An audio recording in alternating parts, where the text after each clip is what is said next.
regulating our fish and wildlife and state park resources. So kind of a broad job across the state, but I focus on the aquatic side.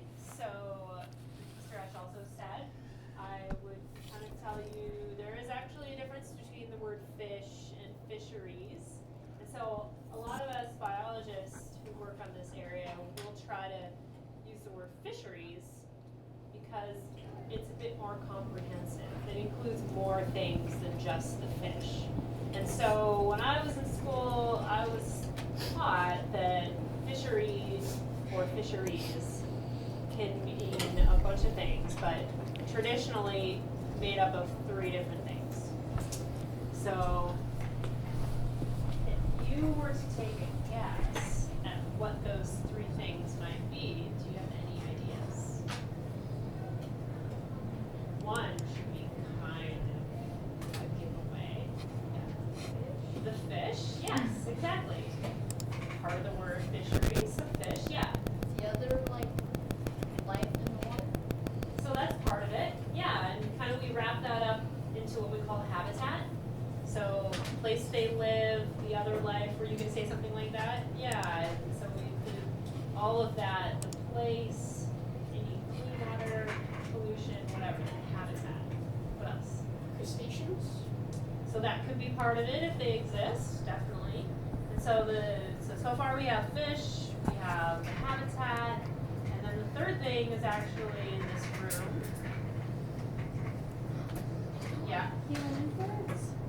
What's that? People. Yeah. So humans, people, how do we influence fish? You need a Bachelor of Science degree. And I got my Bachelor of Science in biology. You can focus on a variety of different science topics, but that's where I went. And I studied in Wisconsin, University of Wisconsin. I grew up in the Midwest.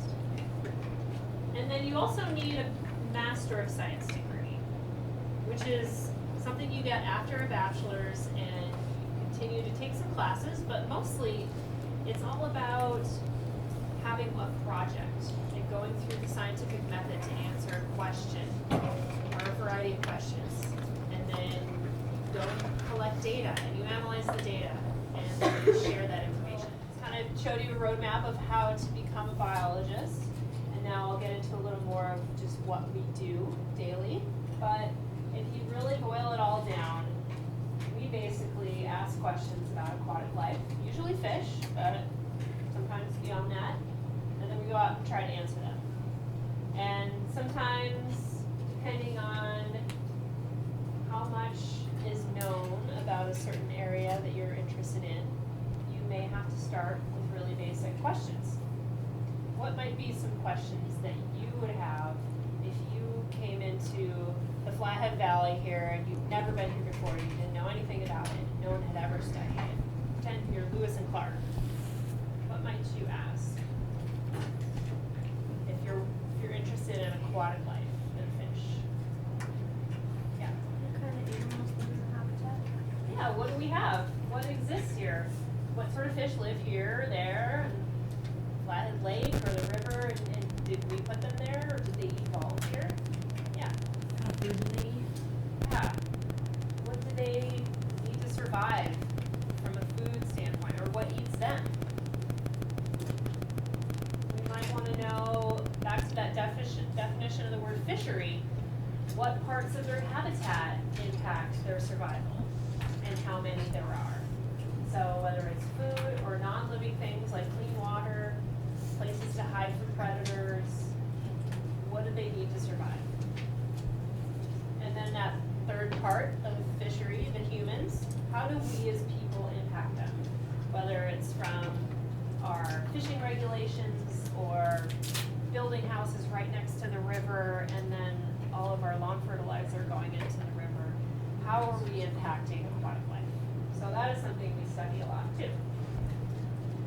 All right, so this work, yeah. Oh, I was thinking, How about you?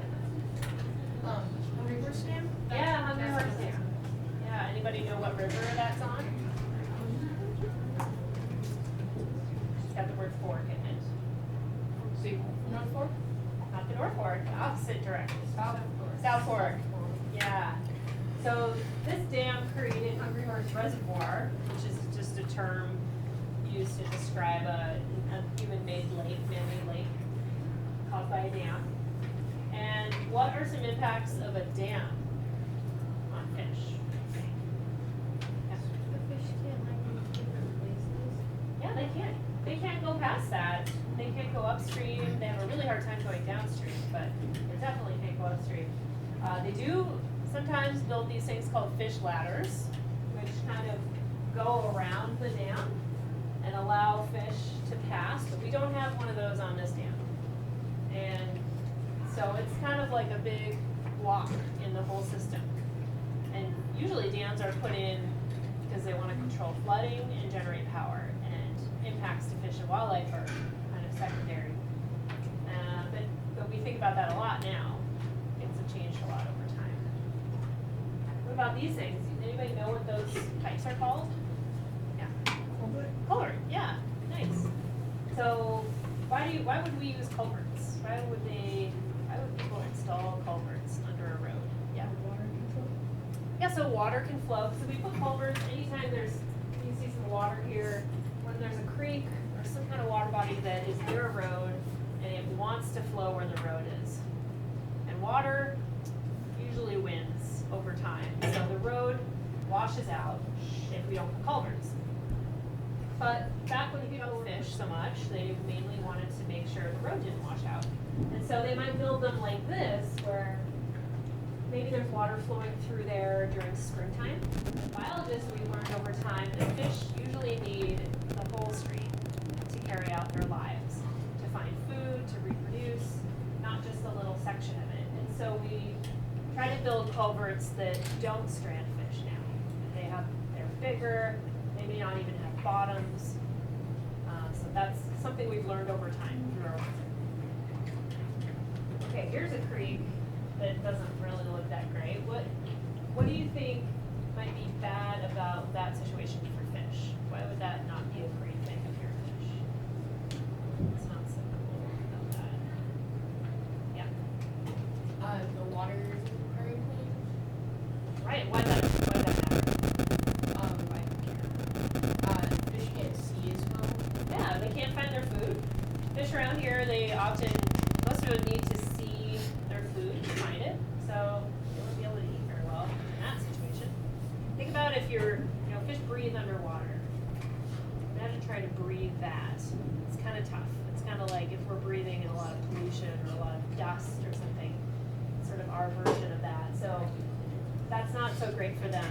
And then if they have eggs buried, or perhaps it's the time of year they spawn, so if they've buried some eggs in the bottom of the stream, that fine, muddy, silty stuff might suffocate the eggs. The eggs have to breathe too. So this may look normal in a creek for a short period of time in the spring when runoff is happening, but we don't want to see this every time it rains. And there's a term for all the vegetation that grows alongside of a creek or a river or any kind of water body.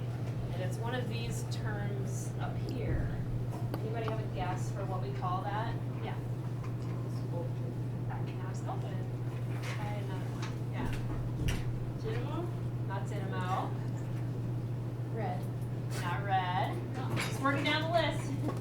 Riparian. Yeah, riparian. So we call it a riparian zone or riparian corridor. Basically, it's a strip of land on either side of the creek or the river or whatever that has vegetation growing. Trees, shrubs, whatever.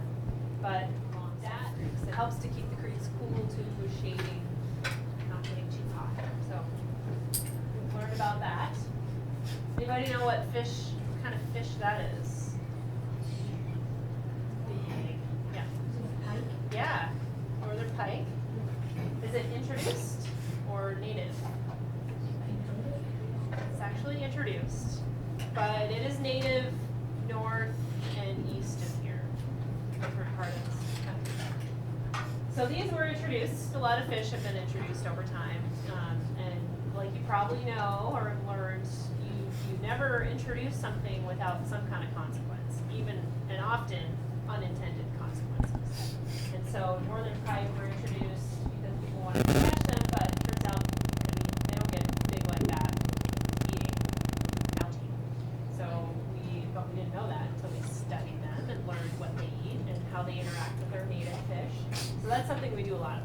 Study interactions between introduced or non-native fish and our natives. What is that stuff? It's covering the rocks. A similar kind of. Yeah. It's not as. Well, I don't even know what that is. It looks like goop though, right? That would be a biological term. Yeah. Is it algae? Yeah, it's algae. That's a particular kind of algae that is naturally occurring here, but we've seen a lot more of it over the past decade or two. And the long scientific name is Didymosphenia geminata, but we call it Didymo for short, because it's a lot easier to say. And another term for it, even more fun, is rock snot. Because it kind of looks like rock snot. But it's actually not slimy algae, then you know it's Didymo. And the reason we are interested in it in particular is because it can grow these really thick carpety mats all over the bottom of a stream or a river. And what might be a problem with that? Why do we care about that? Yeah. A fish get caught in it? What's that? A fish could get caught in it? Maybe. Little ones, like if they're little baby fish, they could probably get caught in there. Anything else? Like, what do fish eat? What do a lot of fish eat? Some fish eat algae. How about anything else? Yeah. It could suffocate the eggs. Could suffocate the eggs? Yeah. Exactly.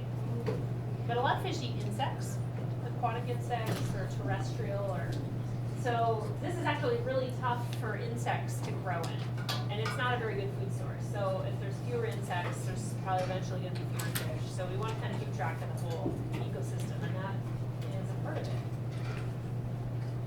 Okay, so talked about some of the things we think about when studying aquatic life, and eventually we usually have to get our hands on fish to answer a lot of our questions. And we have a lot of streams and rivers around here, and one of the tools we use a lot in streams and rivers is electrofishing. And that is where we put electricity in the water, which attracts fish. It actually draws them in involuntarily. They are drawn to this electricity, and they're temporarily stunned, so they can't swim very well. And we net them up. We take data from them.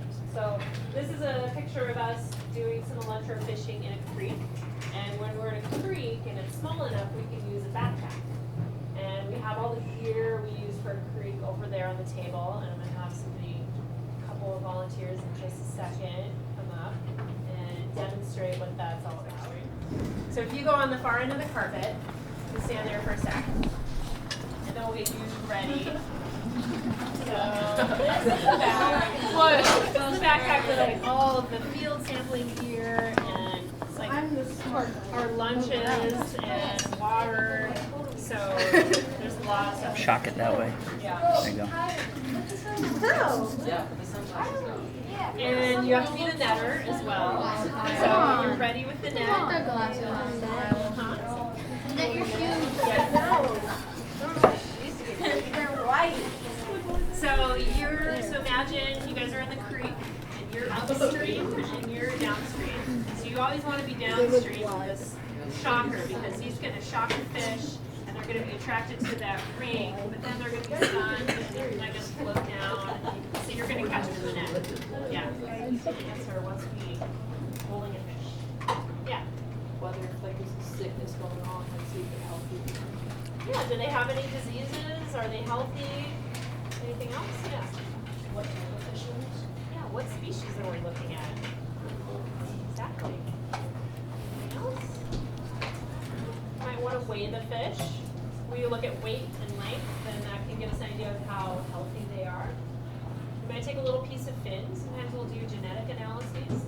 We're interested in, is this fish hybridizing or interbreeding with a different species? Sometimes you can't look at a fish and know that, but if you take a genetic sample, you know.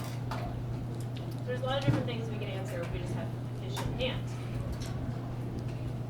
There's a picture of just day-to-day activities out in the field, hiking around remote areas. Typical day might be walking up a stream like that, looking for fish, seeing how far up they exist, deciding is this a berry or not, take some measurements. We might not even have to handle fish if we have questions that could be answered simply by observing them. So we might snorkel and see how many fish are there, what kind of habitat they're using, what species are there. We do that sometimes. So here we're snorkeling. We always use a dry suit, or typically use a dry suit because our water is so cold around here. Electrofishing, pretty common tool. Sometimes we're gonna do a flight to track fish, or we might track them other ways, by jet boat, by truck, but this antenna here is able to pick up a signal from some tags that we can actually implant into fish and then track where they go. Sometimes fish go places really hard to reach or that are really remote, and we want to know where they spawn, for example, or what habitat's really important for them. We might want to know what this guy's eating, so we could pump his stomach out, use water to flush it out and see what it's even eating. And so that gives us an idea of what kind of impact our pike having on other fish in the community. Anybody know what species or what fish that is? It is a fish. Yeah. Is it a type of gar? Not a type of gar. Whale. It's one of our words up there. Yeah, sculpin.